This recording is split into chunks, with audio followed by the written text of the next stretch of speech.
Hello guys, and welcome to lesson 1 of the advanced psychology course for high performance trading. Profitable trading is all about you and your mindset. A good trader can make money with any positive expectancy system in any market. A bad trader will always lose even if they have the holy grail of systems in their hands. And so in this course, I'm going to teach you exactly what it takes to succeed by teaching you how to make better trading decisions. I hope this will be the best trading psychology course you'll ever see. There are 12 lessons in total, and each one is around about an hour long, so expect a lot of information, a lot of detail, and a lot of repetition to guide the point home. This is an extremely comprehensive course, and I can promise you, by the end of all 12 lessons, you will understand more about trading than 99% of people. This first lesson is covering decisions and judgment systems. Every other part of your trading depends on you understanding the information I show you in this lesson and the next one. So pay close attention, as this is the foundation the rest of your trading relies on. Let's start with a really familiar optical illusion. When comparing these two lines, it looks as if A is longer. If you've seen something like this before, you'll know that in fact both lines are exactly the same length. But the interesting thing is that A still seems longer than B, even if you know it isn't. Even measuring it won't help. This is a simple demonstration of the two kinds of judgment systems you have. On the one hand, you know intellectually, logically, that these lines are the same length. But on the other hand, your intuition is still suggesting that A is longer than B. In other words, knowing something intellectually doesn't alter how it feels intuitively. Here's another example where again all the lines are the same length, yet the top right and the bottom left look much longer than the other two. It doesn't matter if you measure them or how many times you've seen this, your intuitive assessment of these lengths remains incorrect. There's a conflict between what seems true and what you know to be true. And it's important to note how quickly intuitive perception works. The instant you saw the pictures, the lines looked unequal. Measuring them to determine the truth takes a lot longer. And there are lots of examples of these like this one. Your intuitive and automatic system thinks the lines are zigzagging across the screen, but they're not. Pause the video if you want to double check with a ruler or a straight edge. The blue strips are parallel and the distances between them are completely constant. But again, even after you're convinced they are straight, your intuitive automatic system refuses to update, and you experience a gap between what you know to be true and what feels true. And as we'll learn through this course, this is what happens in trading, where the rational logical system thinks one thing, but your intuitive and automatic system, which is fast and powerful, thinks something else altogether. Now, what's your immediate reaction to a word like this? You can't choose how to react. Your brain simply sees the word and it makes meaning from it instantaneously and without any effort. It's the same system that's at work when we interpret people's facial expressions. It doesn't involve intellectual work or conscious recall or methodical calculation. As soon as you look at the face, you have an intuitive feel as to what they may be thinking or feeling. And the speed at which we interpret information like this is as good as instantaneous. And the feeling is always strong and convincing that it's correct. Now in a moment, I'd like you to pause the video and grab a stopwatch or a timer on your phone. I'd like you to time yourself as you read out all the words in the columns on the screen from top to bottom. Don't rush it, but read the whole list as fast and as smoothly as you can. And restart the video once you've finished and you've got your time. Okay, so pause the video now. And assuming you've done that, how did you do?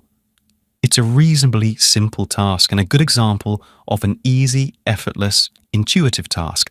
The words and the colours are the same, so there's nothing really for you to work out. Let us try another example.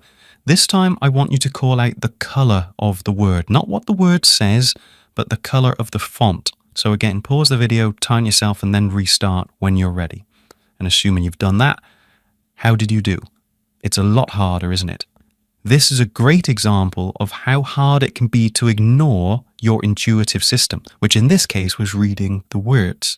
You have to slow yourself down to ignore the word and say the colour of the font, a much more difficult task. Try answering this question. 2 fathers and 2 sons sat down to eat eggs for breakfast. There are exactly 3 eggs. Each person had an egg. How is this possible? Again, possibly if you want to take some time to think about it. The answer is that there were 3 people, a grandfather, a father, and a son.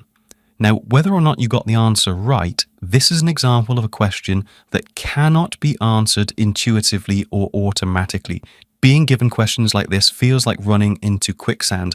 We're forced to slow down and consider things methodically, which in turn requires effort and concentration. And because of that, it's more likely our intuitive system will want to give up and say it can't be done. Generally speaking, we much prefer questions that we can answer intuitively and without effort. Here's another problem. Mary's father has 5 daughters. The first 4 are called Sante, Senti, Sinto, and Sonto. What do you think the 5th daughter is called? Possibly if you need to work it out. Now, this question is deliberately trying to get you to suggest an intuitive answer. So if you answered something like Suntu, you've been tricked. Your intuitive judgment system looks for patterns, and since it works quickly and effortlessly, it might spot that the pattern is in the second letter moving up in order of the vowels. Once you've got the first answer that seems to make sense, we usually stop and we just assume that we've solved it.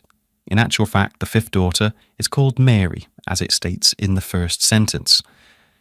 In that example, your fast and effortless intuitive thinking was tricked into coming up with an answer, which is why you most likely didn't engage in more logical and methodical approach, which would have taken more time and effort.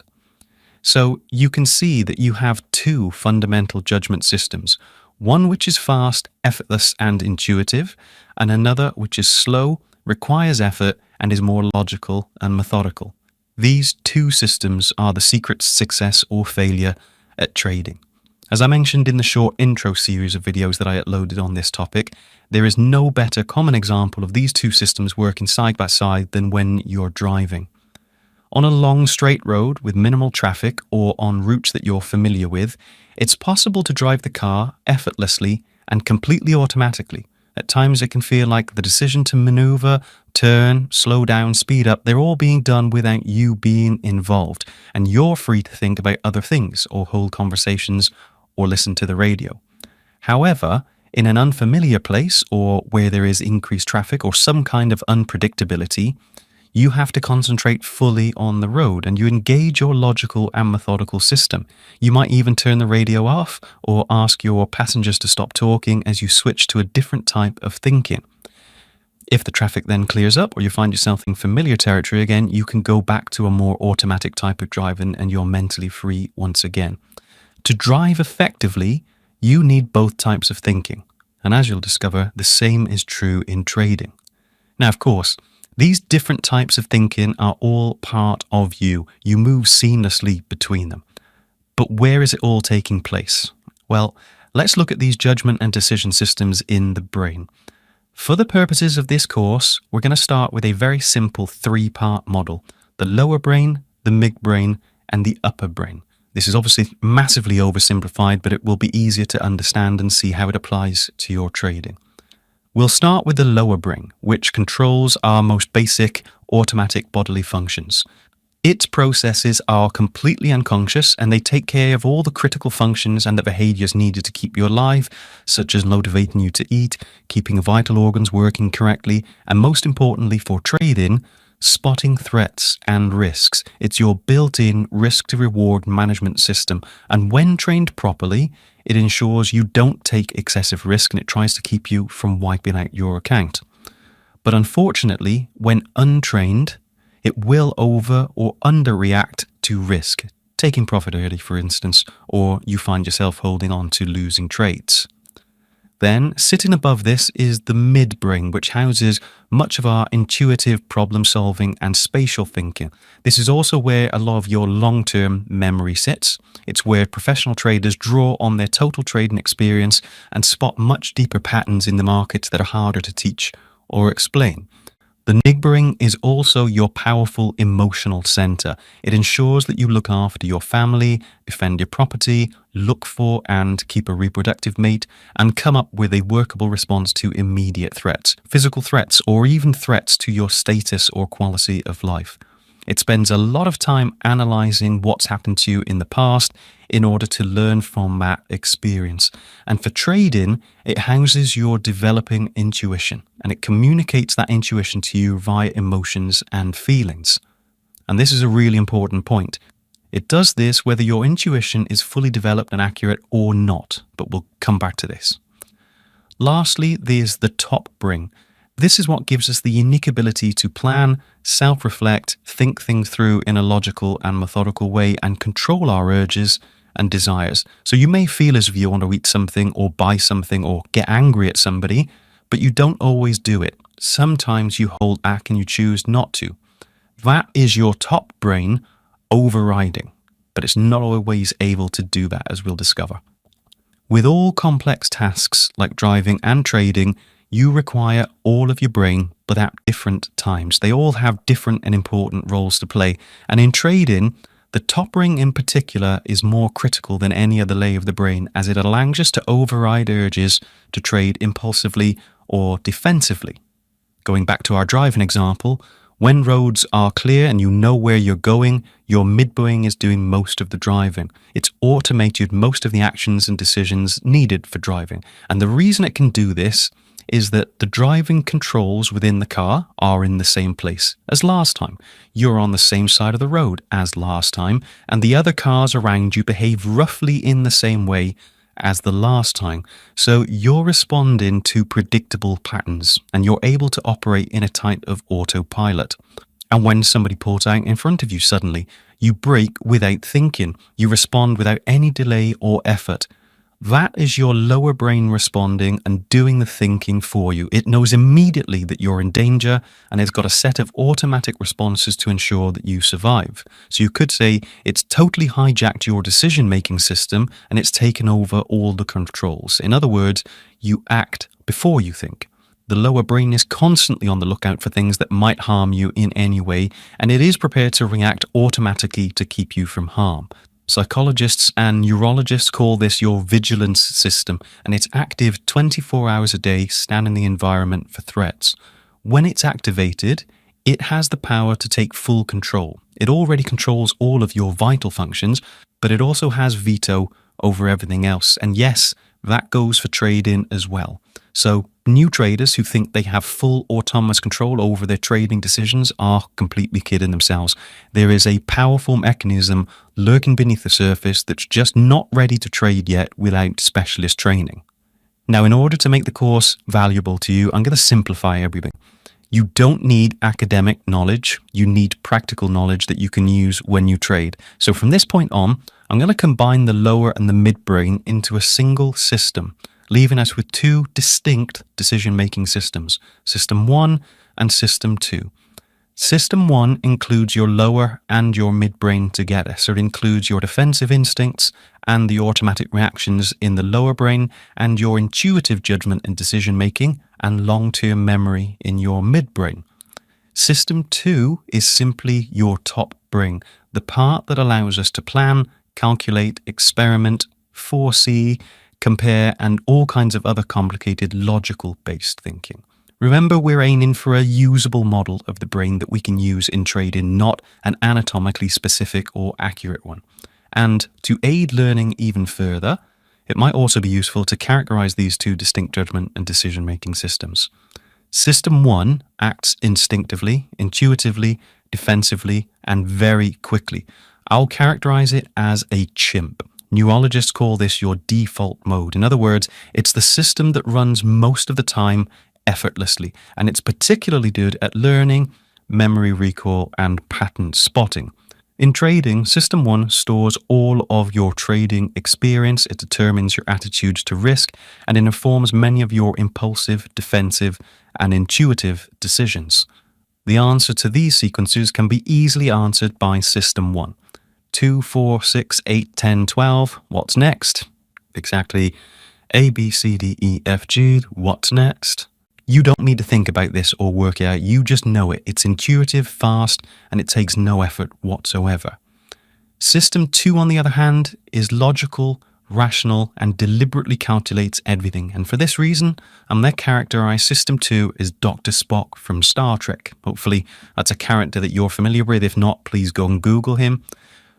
Dr. Spock looked at all problems through the lens of cold, hard logic and reason. He was emotionless, robotic in character, and was never impulsive. He worked everything out methodically and logically.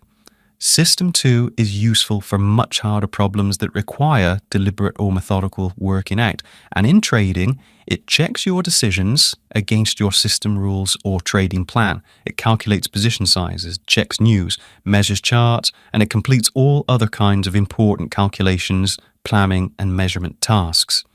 But compared to System 1, it requires much more effort and is a lot slower. For example, try this question. 3 people check into a hotel. They pay $30 to the manager and they go to their room. The manager suddenly remembers that the room rate is in fact $25 and gives $5 to the bellboy to return to the people. On the way to the room, the bellboy reasons that $5 would be difficult to share amongst the 3 people, so he pockets $2 and gives $1 to each person.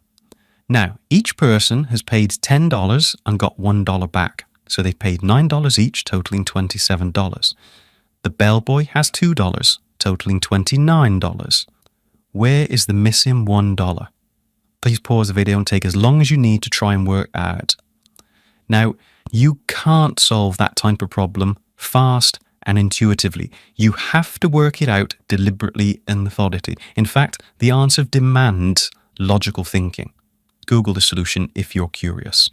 Now, whether or not you got that right, you'll notice that this type of problem is comparatively hard work. And if you stuck at it, you probably have a feeling of being kind of maxed out. You have to slow down, rethink it methodically, and double check everything. System 2, or Spock, may be logical and methodical, but he gets overloaded really easily. Now, let's go back and look at another version of the line illusion. System 1, or the Chimp, is quick to suggest that the lines are different lengths. It feels intuitively that the top line is slightly longer. System 2, or Spock, wants to check, measure, and be more precise. It works out that they are actually the same length. But the interesting thing to note is that illusions like this are really a demonstration of the conflict or the opposing views of your 2 judgment systems. It doesn't matter that System 2 has worked out that they are the same length. You will still experience System 1 telling you that the top line is longer. In trading, you may be able to recall plenty of scenarios where you've had that conflict between what you strongly feel you want to do and what you know to be a more logical and rational approach according to your system. Without good training and awareness, System 1 usually wins out, even if it's the wrong decision. This conflict, the battle between System 1 and System 2, is responsible for almost all wrong decisions in trading. Part of the issue is that System 1, your intuitive system, is extremely quick and the first thing that you become aware of. Spock, the logical and methodical System 2, can take some time to kick in and formulate its view, and it requires more effort. For instance, when you meet someone for the first time, you can't help but make a quick assessment of that person. And you may dislike them immediately. Something in the way that they dress, stand, or walk may give you a powerful, intuitive sense of who you think they are. And these first impressions can be very hard to shift. However, as you talk to them and you get to know them a bit more, you may begin to cross-examine your initial assessment and you question if your first impressions were correct. And that is your System 2 cross-examining and checking. So while System 1's first impressions can be extremely accurate, it's important to always cross-examine yourself and not trust it blindly. And this will become an important point when we come back to talking about trading in terms of cross-examining your immediate impulsive impressions and instincts as to what you should do with a trade. For now, though, the key is to understand the speed at which System 1 makes up its mind and the delay you experience in checking and cross-examining things. Another common metaphor to understand our judgment and decision-making process is the submerged iceberg. You're already aware that there's a lot happening below your level of consciousness. You have no awareness or control of how your brain manages many of your bodily functions, such as your heart rate, your temperature, or your digestion, for instance. But when you're trying to solve a problem or weigh up a decision, you are well aware of the dialogue that's happening. It's above your level of consciousness, so you can hear yourself thinking. System 1 is mostly below your level of consciousness. System 2 is above that level of consciousness. That doesn't mean that they are completely separate, though. They are all you, and they are working together most of the time. And it's not as black and white as just conscious and unconscious. System 1 ranges from barely conscious to completely unconscious. So the majority of your thinking is done below the waterline. But that doesn't mean that the decisions are made up for you and you've got no choice. In those cases, System 2 has, or at least it should have, the final say in what you go ahead with. Without that rational and logical quality control on your decision-making, you'd be no more effective than a chimp, and it goes without saying, chimps can't trade very well. So here's a quick summary slide for System 1 if you want to pause that and take some notes, and also there's one for System 2. I'll quickly compare some of the characteristics, though, side by side. So System 1 tends to formulate its opinions and decisions very, very quickly. System 2, on the other hand, is the counter or the control to that impulsive and intuitive thinking. You may have a sudden urge to eat ice cream, but System 1 may argue afterwards that it's the dinner time or you're counting your calories. This is your self-control or your willpower, if you like. System 1 will deliver intuitive assessments of situations, but System 2 will take nothing for granted and it will double-check that intuition, or at least it should. System 1 houses all your defensive and your survival mechanisms, and System 2 is guided more by a plan, rules, and a documented process. But there's always a potential for conflict here, and in trading specifically, when your defense mechanisms that are trying to protect you against losses come into direct conflict with documented trading systems, rules, and plans. To save time and effort and increase overall capacity, things that you do regularly become habitual or muscle memory. If you've responded in the same way a few times, why bother wondering what to do next time? Why not just do it? Now, whilst that is quite effective, System 2 should frequently check that that habit is still fit for purpose. System 1 makes judgments based on rules of thumb, mental shortcuts if you like. It generalizes about people, things, and situations to be more efficient. And these rules of thumb are critical to operating in a complex world, but they're not always right. So System 2 is employed to make more methodical and individual calculations and assessments and help depart from those rules of thumb when needed. What I want to do now is give you more examples of these two judgment and decision-making systems at work, some normal life examples, and then some trading-specific examples. The more examples you have, the more you'll develop a better sense of how they differ and when and how they're operating. Okay, so when you first learn to drive, you have no driving intuition or habits. We all start driving predominantly using System 2. It requires a lot of effort, total concentration and focus. We can't handle distractions, conversations, or extra tasks. And of course, it's uncomfortable. But as we get more experienced and System 1 takes over, it spots the patterns and the consistency, and actions become habitualized and automated. Eventually, we find we have spare capacity and driving feels much easier and much more comfortable. That is until we have to do something complex like navigating an unfamiliar city, in which case, it's all hands on deck and we're using both systems equally again. And in trading, it is the same. At the start, you use System 2 for absolutely everything, and you make a lot of simple mistakes with the basics, and you literally can't handle anything more complex or advanced. But eventually, System 1 takes over a lot of the simple tasks, like placing your orders, managing the orders on the chart, moving stops, even pattern recognition. so trading becomes easier and more habitual. And then when an unusual or less common event happens, like unexpected news, the experienced traders S2 kicks in and it helps navigate that new problem more effectively. Both decision systems there are working harmoniously together. System 1 is where a lot of your immediate urges and impulses come from. System 2, on the other hand, is your self-control. For example, when you're walking past a donut shop, you may experience a sudden impulsive and compelling urge to buy thereat. You may stop in your tracks, begin actually walking back into the shop. That is just System 1 deciding it wants sugar and carbohydrates. In most cases, System 2 is delayed, but it will catch up and it will begin to reason with you and provide a level of rational oversight. So it certainly has the ability to quickly talk you out of needing that donut. But sometimes you will still give in. In trading, the urge might be wanting to jump into a trade impulsively. There might be a burst of momentum in the price that catches your eye and you feel the urge to take a position.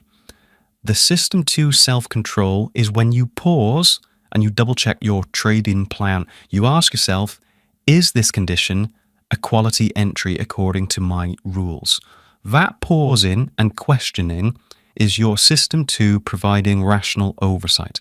Under good conditions, it will win. But if your System 2 is poorly trained or you're tired, stressed, even dehydrated, you are more likely to give in to that System 1 urge. System 1 tends to operate through feel. It's a very comfortable feeling and it seems to be coming from nowhere and it's pretty effortless. System 2, on the other hand, is much more methodical and systematic. For example, there are two ways of navigating in an unfamiliar city. In some cases, you may rely on System 1 and intuition. Maybe you visited the place a long time ago and you have an unconscious memory of the layout of the city, or you may just have a feel about the direction of the city centre based on traffic flows. In other cases, you may rely on a map or the sat map, in which case System 2 is more likely to be in charge of following the directions methodically. In most cases, you're going to be using a combination of both systems. And when your intuitive feel of direction and the map are in line, this is the most reassuring feeling.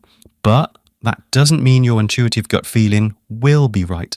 Gut feelings always feel right up until the point you're forced to realize you're wrong, which is always painful. In trading, having your S1 intuition and your System 2 rule following both aligned and accurate, that's when the best trading happens. That is trading in the flow. But you're never going to be there right from the start. To begin with, you have to trade by method only using your System 2. It's like driving in a new or foreign city for the first time and you are dependent on a map only. But System 1 will still be active and it will feel correct. Taking profit, for example, always feels right at the time, which is why you do it. But it is wrong. A well-developed S1 intuition that you can trust only comes from exposure to consistent information and good experiences over time. System 1 is where your intuitive decision-making and complex problem-solving happens. It can solve things that your rational mind would just never attempt because System 1 has the benefit of accessing all your prior experience. System 2, however, is much more methodical and sequential. So to be good at any strategic games, you need a mix of intuitive decision-making and rational, methodical decision-making. Your intuitive decision-making is extremely powerful, particularly when it's exposed to a lot of experience. It has a library of everything it's ever done, and it's seeing, and it makes extremely fast suggestions as to what you should do next. On the other hand, System 2 wants to work things out methodically. Sometimes it agrees with System 1, sometimes it disagrees. So good chess players, for example, have learned to combine those two decision-making processes and realize that one is not better than the other. That's one of the most important things to remember in trading. Neither system is better or worse than the other. You need both in trading. System 1 has the ability to store and remember deep patterns in the market. It will give you a good or bad feeling about certain situations. System 2 should then try and assess that feeling against your strategy and rules. System 2 should also question if your intuition is reliable enough to trust. If you have too little experience or inadequate training, then System 2 really needs to fall back on a much more methodical process, following your system rules more accurately. As we discussed, System 1 is a type of autopilot, but System 2 is a much more conscious manual control system. When you're driving in simple or familiar situations, driving can feel almost automatic to the point where you can reach your destination with no clear memory of which route you took. But when something becomes unfamiliar, System 2 is required to take control back again. If you've ever driven on the other side of the road in a different country, you're going to know exactly what I mean. The first 50 kilometers can feel extremely hard as you pilot and plan every single maneuver and consciously override your habit of wanting to drive on the other side of the road. It's extremely mentally taxing and uncomfortable until System 1 is able to update itself and it takes over some of those automatic processes. System 1 is a kind of learning and thinking efficiency machine. It tries to automate and habitualize your behavior and skills so that it can free up the capacity of System 2 to focus on other higher value tasks. When you first start trading, you use System 2 for everything, navigating around your trading platform, locating the instruments to trade, how to open or minimize charts, the zoom in, the scroll functions, opening order windows, submitting the orders, just moving objects on the chart and so on. Those are all low-value tasks that are ideal for System 1 to handle. With experience and repetition, all of those mundane tasks will be managed by System 1, and that frees up the capacity of System 2 for the more important, high-impact, high-value decisions, such as questioning, is this actually a good trade? It's really about using each system to do the job that each one is best at, automate what can be automated, and then retrain the manual control over the decisions that need manually controlling.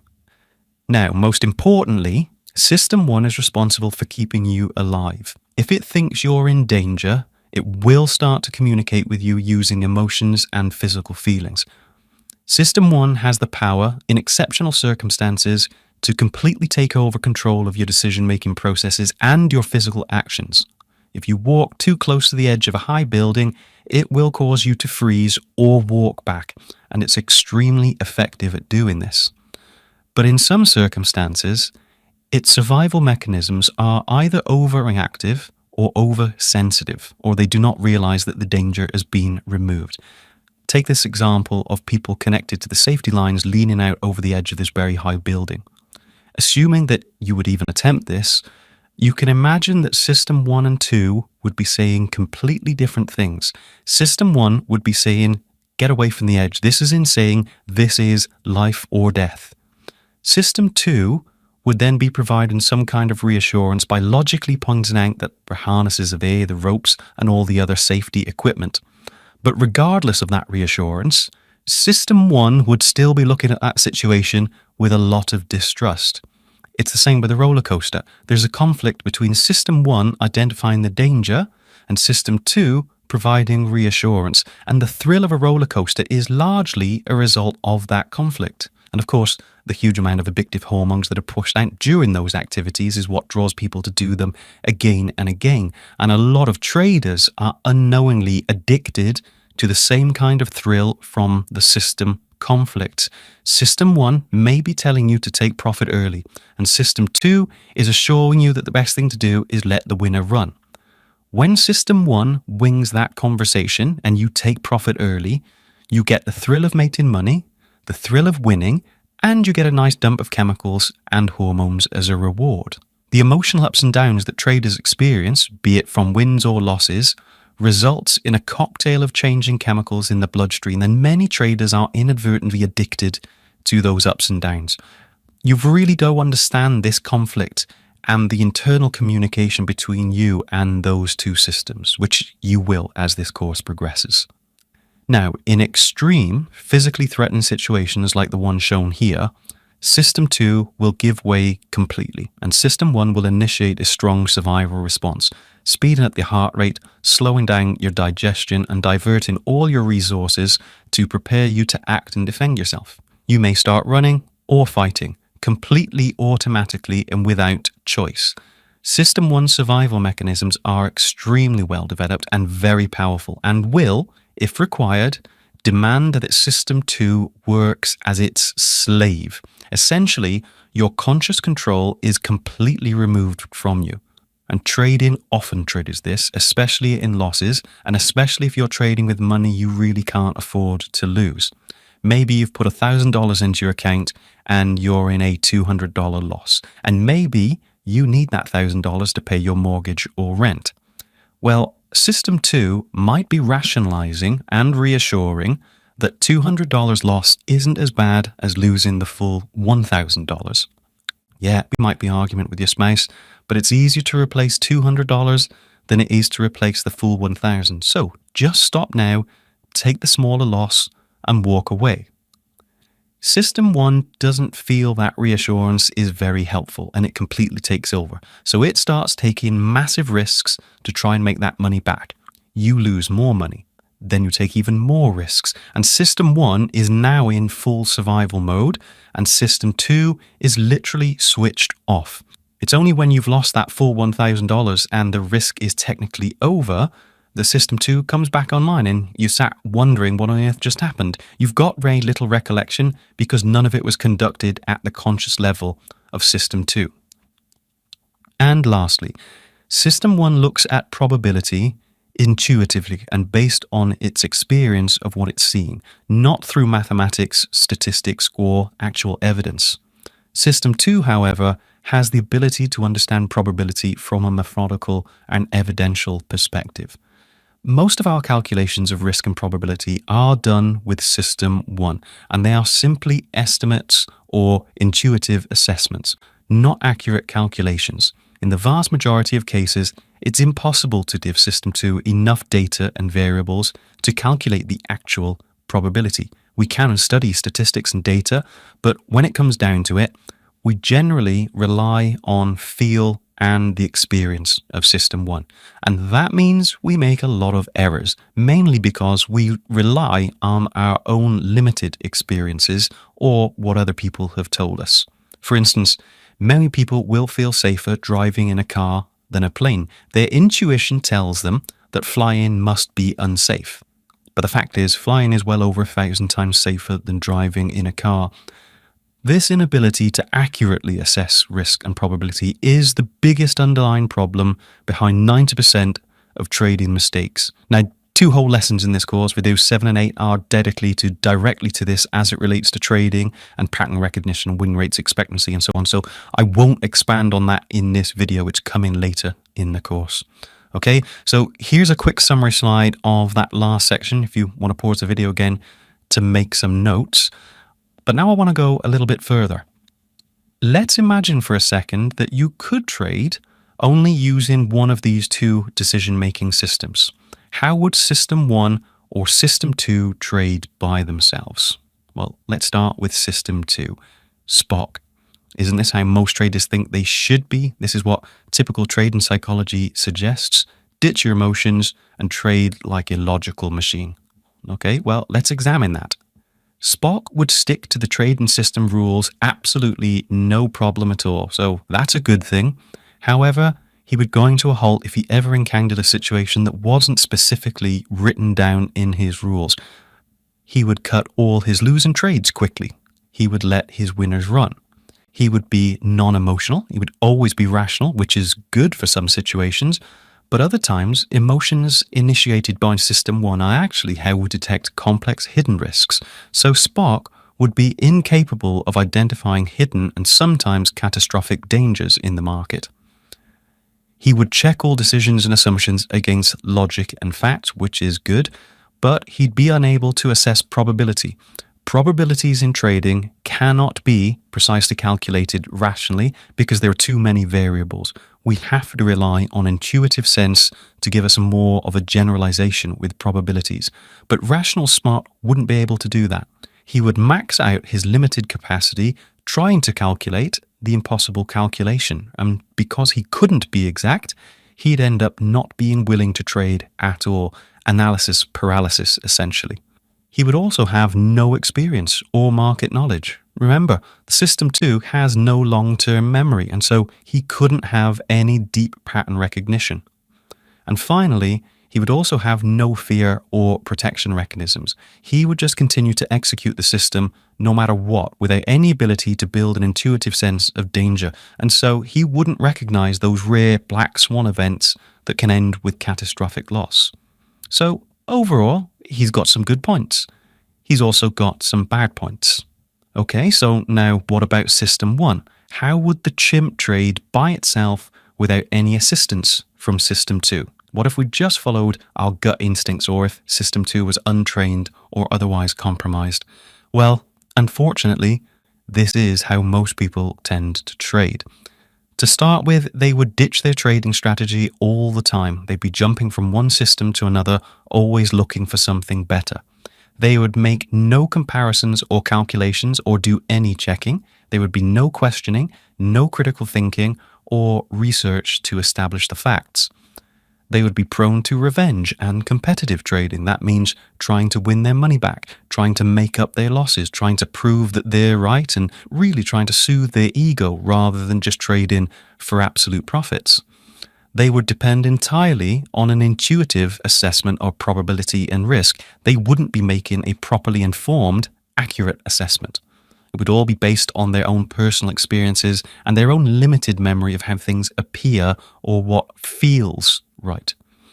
They would confuse intuition, instinct, and fear. And by that, I mean they would assume that their gut feel is correct, but they would neglect to consider if they have actually trained their intuition correctly. So they would just go with whatever feels right. And we already know that things that are wrong can still feel right. They would cut their winning trades early. They would leave their losing trades open. They would double down on risky trades. They'd use things like martingale betting strategies, betting too much of a percentage of their account on individual trades, averaging into losing trades, and so on.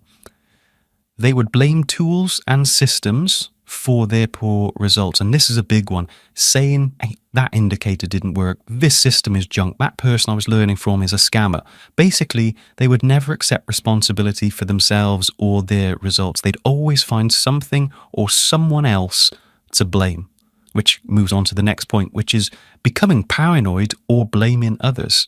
And those others may be nefarious shadow entities like the big boys, the market makers, banks, dodgy brokers, smart money doing stop hunts, etc. Maybe it's the Illuminati. Basically, any kind of conspiracy that you can think of, they will blame that and absolve themselves of any responsibility. They would also be prone to fight, flight, and freeze responses. So they can either be overtrading impulsively or undertrading and hesitating to pull the trigger, or even freezing and being unable to take any action at all. And finally, impulsive and inconsistent decisions. They never do the same thing for more than 2 days in a row before they're then doing something completely different. Basically, they're all over the place. A trader relying only on System 1 is chaotic, to say the least. And let's be honest, we've all been there, even experienced traders, if they're stressed, hungry, sleep-deprived, or going through some kind of personal or domestic challenge. It's a problem because System 2 is the first to get knocked out, and we need both systems to trade effectively. Remember that System 1 provides all the trading knowledge and experience, but System 2 provides the methodical check-in and self-control. When System 2 is not able to provide self-control and oversight, we run into big problems. We start trading like the undisciplined, impulsive chimp. There are various reasons why System 2 may not be available that you should be aware of. For instance, task overload. When we're overloaded and System 2 is too busy worrying about something else, it may not be available to provide oversight over System 1. If you think about when you're really busy and you're rushed off your feet, is it more likely that you're going to have less self-control? Yeah, of course it is. The second is complexity and uncertainty. If there's too much data and too many unknowns, we tend to fall back on System 1. Remember that neurologists call it the default system, which takes over when System 2, for whatever reason, just couldn't come up with an answer. Thirdly, there's pain, noise, hunger, and sleep. When there are strong signals coming from System 1, such as pain and hunger, System 2 can easily get drowned out. When we're tired, System 2 is the first thing to suffer. That's why nutrition, hydration, and sleep are so critical to trading. Tiredness, hunger, and dehydration will cause you to trade irrationally, impulsively, and over-defensively. And then there's the general stress and anxiety. Stress and anxiety are signals that System 1 is taking over control. These feelings are survival or defense responses, preparing you to respond physically. In these states of mind, it's hard to think rationally and logically. First responders, military personnel, healthcare specialists, they all spend a lot of time training themselves to deploy logical and rational decision-making despite the high levels of stress that they're going to be operating in. It's a slow process of desensitization, creating habits and well-learned processes and responses. And it's the same process that traders need to go through. And lastly, there's the perceived threat to your very survival. If System 1 feels that your survival is under threat, it will assume total control. Now, whilst this may seem far-fetched from a trading point of view, when trading with real money, where gains and losses may have an effect on your standard of living, your family, your long-term prospects, it's absolutely possible that System 1 will see trading as a threat to your very survival. The best trading, which I hope is obvious now, is when Spot and the Chin are both working together. Now, the last thing I want to look at in this lesson is generalized memory functions in those two systems.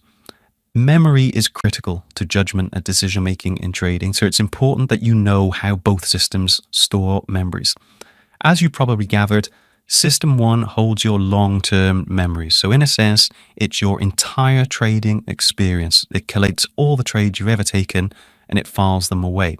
And it prioritizes the recall of trades that have feelings associated with them at the time, such as big wins or big losses. Strong emotions are encoded into memory so that it can try and help you avoid those painful situations in the short term, but also motivate you to find more pleasurable or comfortable situations in the short term. If you ate a new type of fruit, for instance, and you became ill, it would store that memory very easily for retrieval. The sight of that same fruit, even years later, will bring back a strong memory of your reaction, and you would avoid eating it. I've got exactly the same thing with whiskey. Similarly, if you buy a stock in an unfamiliar company and it brings you a big loss, your memory might encode that company as being dangerous. The same is true the other way around. If you find a stock that brings you unusual gains, you might encode that into your memory as a good thing. And of course, this is most likely to be unhelpful, as past performance has got nothing to do with future performance in trading. Now, the key to understanding System 1's memory, or your long-term memory, is it's only as good as the variety and consistency of the exposure that it's had. The longer you've been trading consistently, and the more memories of trades that you have to draw on, the predictions and the inference from System 1 are more likely to be accurate, assuming that you follow your system accurately, of course, but we'll come back to that. System 2's memories are far simpler, but they're more fragile. System 2 is your short-term or your working memory. If you're a computer buff, then System 2 is a bit like RAM. It's used to hold small bits of information while you do calculations, comparisons, or you transfer information from one place to another. It encodes very quickly, but it's very limited, and it fades very quickly. Now, when System 2 is compromised by stress, hunger, dehydration, lack of glucose or oxygen, pain, noise, or is just busy attending to other things, its ability to store short-term information is compromised, and therefore it can't store information that's needed to do the checks and the calculations and the comparisons. When System 2 is compromised, we tend to fall back on System 1 recall, and we will lose oversight over System 1. And of course, it goes without saying that losing oversight over System 1 will be catastrophic for your trading account on all fronts. So to round up memory, here's a summary slide if you want to pause the video again just to take some notes. I did warn you this video would be longer than the introduction series that I posted a while back, and there's going to be a lot of repetition and examples in these. I am trying to ensure that everyone, regardless of their trading experience and prior knowledge, starts with a common foundation that we're going to build on as the rest of this course develops. What we've covered so far today is really very simple. We've learned that we've got two distinct judgment and decision systems. System 1 is fast, impulsive, automatic, intuitive, and completely effortless. It's the oldest, most robust, and most powerful part of our decision-making system. It's mostly, but not entirely, unconscious, and in perceived high threat or high risk situations, it has the power to take full control. System 2 is slow, deliberate, logical, and is responsible for regulating System 1, but only when it's available. There are many situations that it's either knocked out, compromised, restricted, or gives way completely to System 1. Both systems form judgment and decisions in very different ways, and we need to get to know these two systems well to understand how they contribute to or hinder trading success.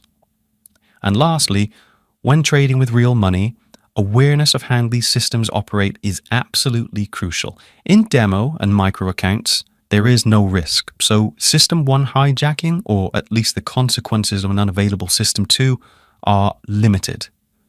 The next thing we need to learn is how our decision-making systems evolved and developed, and the real reason why trading is so hard for us, why we don't always behave the way we want to when we're trading, and why our trading actions are not always financially in our best interest. It's got nothing to do with personality traits or your intelligence. If you want to know the real reason and get the answers, then look out for the second lesson in this course. Your mind and your psychology is not working against you. It just needs a little bit of retraining, which is exactly what this course will help you do. So I'll see you in the next video.